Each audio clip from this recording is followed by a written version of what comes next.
Hello everybody, welcome to the November edition of CapWealth On. I wanted to just take this opportunity to give you a real informal update on the GSEs. And one of these days they'll probably imprint this on my forehead. When you approach being defensive in the construction of an investment strategy, one of the fundamental things that you need is to have an asymmetric, non-correlating asset. What do I mean by that? It's a mouthful, and I'm almost embarrassed to say it because how poorly my grades were when I was in graduate school and I learned about this stuff. But an asymmetric, non-correlating asset is the kind of asset that has nothing to do with the financial markets. It's asymmetric, asymmetric meaning it has only one way to go, and that's up. And non-correlating means it doesn't have a whole lot to do with economic conditions. There's some other variable, some other event that is focusing on that. So we have built a large position in the government-sponsored entities, Fannie Mae and Freddie Mac. They've been in conservatorship for 14 years. They just reported earnings in the last week. And they've never been stronger. They've never had a better capital base than they have right now. Their average credit scores on the $7 trillion of the mortgages that they hold is around 750. Their loan to value, which measures how much risk they have in the event of default in the underlying assets that are secured by the mortgages that they package and securitize, is right at 50 to 53%. So we're also in an environment where there is at least a 4 to 5 million shortage of single family homes nationwide, and that trend is going to continue. And so the problem with what I just described is that people that have 620 to 680 credit scores, they cannot get the kind of financing that they need right now to go back in and purchase a home. There's no ability for them to do a consumer, to do a construction loan, to permanent financing. They have to compete with people that have far more resources and they get priced out of the market. The new construction industry is reticent to get too extended because of the recession.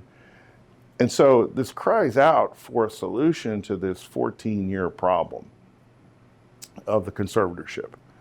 And that's when things happen, always in a crisis in this country. We had a trial that ended in a hung jury in November that in Judge Lambert's court.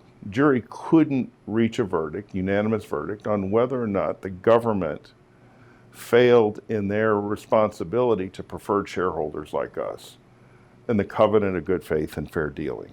That case will be retried.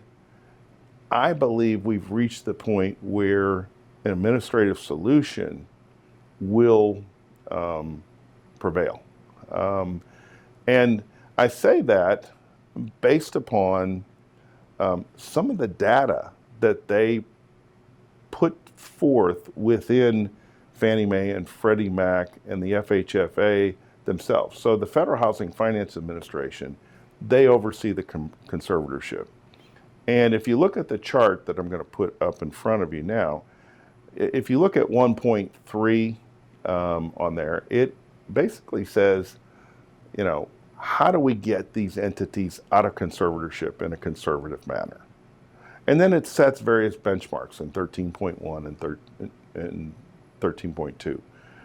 And so when you look at that chart and you go all the way across to 2022, they've accomplished both of their benchmarks this year.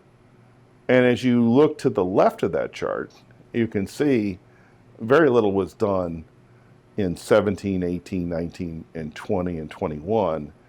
And so in their own words, they're saying that we are going to end the conservatorship. We're going to do it responsibly. We're going to do it with the taxpayer in mind. And I think all of that leads to a very favorable solution for us, where we hit that asymmetric to par value result that we want, which is roughly $25 to $50 a share, depending upon the series that you own in Fannie and Freddie. And it'll come at a time where we've got all these other opportunities to invest in some of the companies that got the old expression, the baby got thrown out with the bathwater. We'll be able to pick up some great companies, great dividends, with valuations that are attractive to how we look at the world. It'll also create opportunities for diversification in fixed income. Again, fixed income is back. We've got higher yields. So I'm excited about that. I believe that we'll have some opportunities in the next 6 months. I think the visibility, will be here for a solution. And as that occurs, the price of these securities will go up substantially. There's still at least 4 pieces of very active litigation. One is on a writ certiorari on the takings clause that is going to be going to the United States Supreme Court. We believe that the government can settle all this litigation very favorably in a way that is tremendously benefits the taxpayer, as is their objective, and at the same time respects the rule of law, which is what we have fought for the last 14 years. The conservatorship of the GSEs has lasted longer than Britney Spears. It's time to move on, solve the problem, and address the needs of first-time homebuyers that are struggling right now with inflation, higher interest rates, and their ability to find housing. So I'm excited about that. I'm still cautiously optimistic, but we're closer to a solution than we've ever been. And it'll come at a great time for us. We have a little over 16 million shares of Fannie Mae and Freddie Mac in our client book. And at par value, that will increase our collective asset bases, your accounts, our accounts, all of us.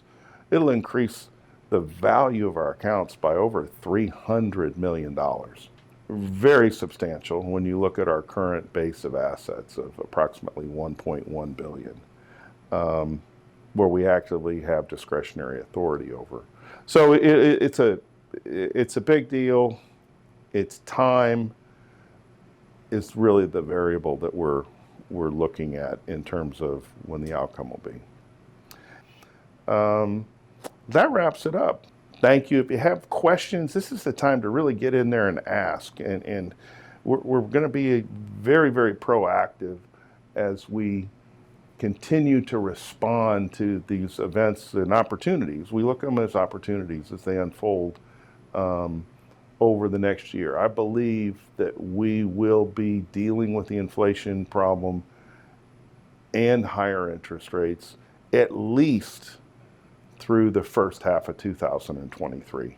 I don't think there's any quick fix for it, and it's going to be painful for a lot of Americans, and our commitment is to not make you one of them. We look forward to talking with you again in 2023 with the December issue of CapWealth On. Happy New Year, everyone.